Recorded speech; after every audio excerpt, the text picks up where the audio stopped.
Hansi Flick nous avait promis l'enfer. Moi je vais pas vous mentir que l'enfer, je l'attends toujours. Salut la team, j'espère que vous allez bien, très heureux de vous retrouver comme d'habitude pour cette toute nouvelle vidéo. Et aujourd'hui, nous allons parler du choc entre le Barça et le Paris Saint-Germain. C'est la dernière vidéo avant la trêve, je publie cette vidéo, c'est déjà la trêve, mais j'ai fait un avant-match, là du coup je vais faire un après-match, tout ce qui s'est passé, tout ce que j'ai vu, ce que j'ai pensé de ce match. Donc, on va pas perdre plus de temps et on est tout de suite parti pour parler du choc entre le Barça et le Paris Saint-Germain de cette Ligue des Champions. Déjà, pour commencer, on va parler d'une base. C'est que on va prendre les blessés que je vous mets à l'écran, donc sans Ousmane, sans Neves, sans Marquinhos, je les ai pas tous dit. Et du côté Barça, sans Rafinha, sans Fermin Lopez, sans Juan Garcia, donc voilà, pareil, je les ai pas tous dit. Déjà, il n'y avait pas ces joueurs-là dans les rangs, voilà, on n'avait pas vu ces joueurs-là, donc le choc avait perdu un petit peu d'importance. Enfin, d'importance. Donc, ce que je veux dire perdre de l'importance, c'est perdre vraiment cette affiche de fou où tu peux mettre un 11 type digne d'une finale de Ligue des Champions, par exemple. Et dans le jeu, je vais pas vous mentir que il y a eu des phases intéressantes, il y a eu des phases ennuyeuses, ça c'est totalement normal. Mais les phases intéressantes, c'est les ressorties de balles de chaque équipe. Les joueurs arrivaient à ressortir les balles sous pression ou pas, ça dépendait de ce que l'adversaire mettait. Donc pour le Barça, sous pression.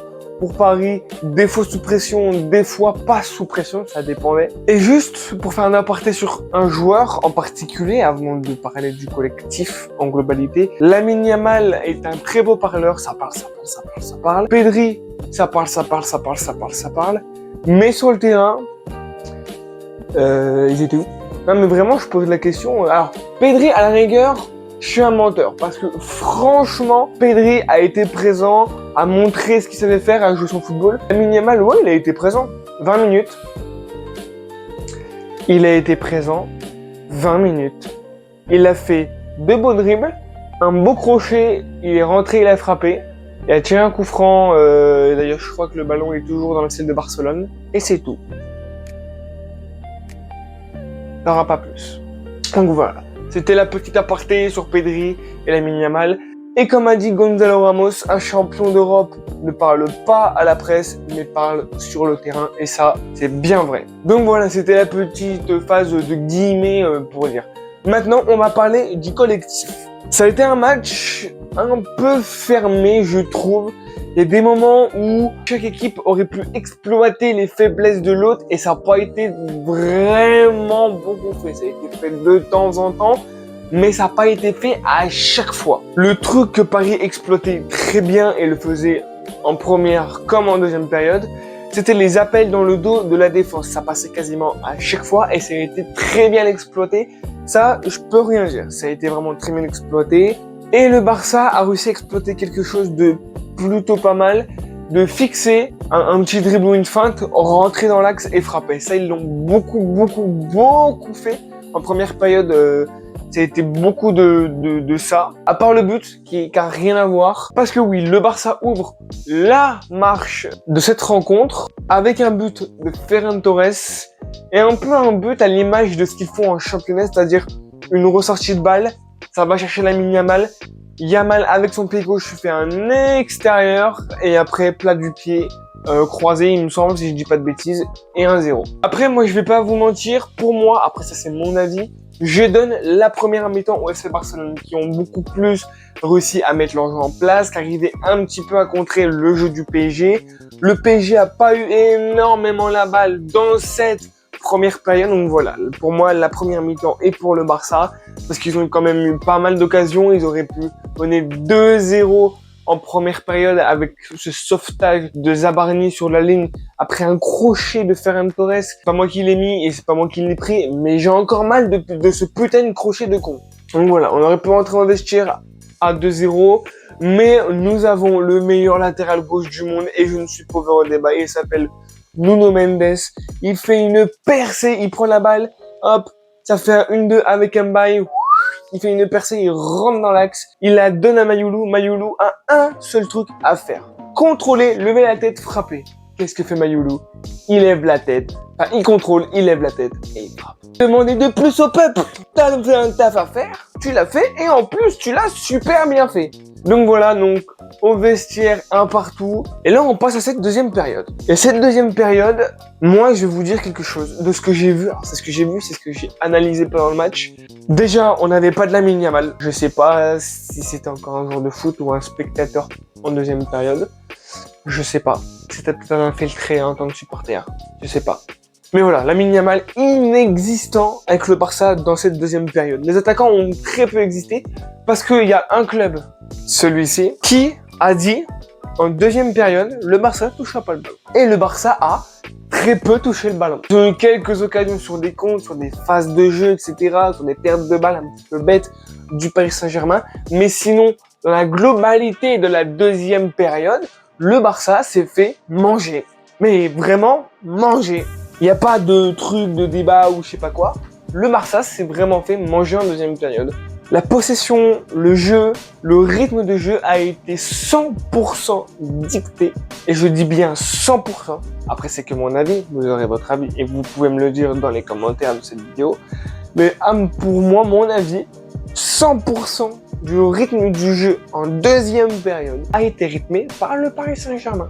Vous pouvez pleurer si vous n'êtes pas d'accord, mais c'est mon avis. 100% du jeu, pour moi, a été dicté par le Paris Saint-Germain en deuxième période. Les ressorties de balles, malgré le pressing des Barcelonais, a été parfait. Les transitions ont été parfaites. Le jeu rapide a été parfait. Les coups offensifs ont été parfaitement faits. Et je veux juste préciser quelque chose. Juste, pour s'il y a des Barcelonais qui regardent cette vidéo qui sont pas d'accord avec moi, parce que c'est très possible. Je suis ouvert au débat. Les gars, alors certes, vous aviez pas vos joueurs, bien évidemment pour les Barcelonais, je vous remets vos absents à l'écran. Et pour les Parisiens, je remets nos absents à l'écran. Juste pour vous dire. Et vraiment, les Barcelonais, c'est juste pour vous dire. Juste pour que vous vous dites dans votre petite tête. Là, on a été un petit peu mauvais quand même. On a mis l'équipe B. Il y avait 90% de l'équipe, c'était des remplaçants. 5% étaient des titis parisiens. Et le pourcent d'après, c'était quelques joueurs de l'équipe type, notamment Pacho, notamment Zabarni, notamment Nuno Mendes, notamment Hakimi et... Non, Vitinha, je vais dire Vitinha, mais Vitinha est sorti à cause d'une gêne musculaire. Bon, on peut mettre Chevalier si vous voulez, donc ça fait 4. T'as 4 joueurs de ton équipe. Le reste, c'est des titis ou des remplaçants. Donc, on peut littéralement dire que tu as aligné l'équipe B face au FC Barcelone. Littéralement. Et avec cette équipe B, et ben en deuxième période, on les a tués. Avec l'équipe B, par rajouter des trucs qui n'existent pas. Et on finit simplement par le deuxième but parisien. Une ressortie de balle, une fois de plus, parfaite. Ça vient trouver un milieu. Je sais plus c'est qui, à la tête, je sais plus. Ça va chercher Hakimi. Hakimi, comme d'habitude, avec encore des jambes à la 90e, déborde sur le côté droit. Il voit l'appel de Gonzalo Ramos, il lui met. Et Gonzalo Ramos, comme un très bon neuf, met un plat du pied parfait. Et ça fait 2-1. Et du coup, le résultat de ce match, 2-1 pour le Paris Saint-Germain. Mais c'est logique. Pour moi, en vue de la première période du Paris Saint-Germain, on met qu'un but. Mais parce que je pense que déjà devant, il y a eu du manque d'expérience. Il y avait quand même pas mal de titis parisiens, je vais dire beaucoup. Pas 15, mais... Il y avait quand même pas mal de titis parisiens. Puis Gonzalo Ramos, c'est pas un peu comme Ousmane. Ousmane, lui, décroche. Gonzalo Ramos, lui, décroche pas.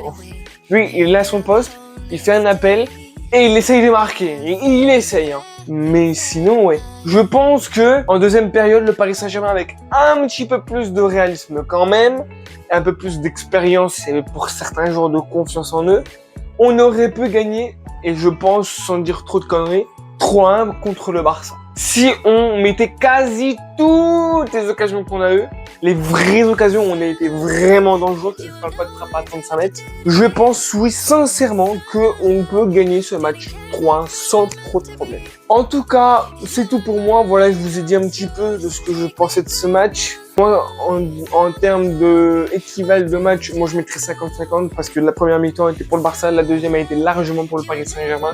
Donc je mettrais 50-50, après vous ferez votre propre avis et vous pouvez me le dire dans les commentaires de cette vidéo si vous le souhaitez. Donc voilà, moi j'ai dit ce que j'avais à dire, j'ai donné mon avis. Pour moi ce match a été comme ça. Et puis voilà, on va pas rajouter des trucs qui n'existaient pas. En tout cas, pour finir cette vidéo, je vous souhaite une très belle trêve internationale. Profitez pour ceux qui sont pour la France, de la France. Profitez du Portugal, pour ceux qui sont portugais. Profitez de l'Espagne, pour ceux qui sont espagnols. Profitez de vos équipes nationaux comme il se doit.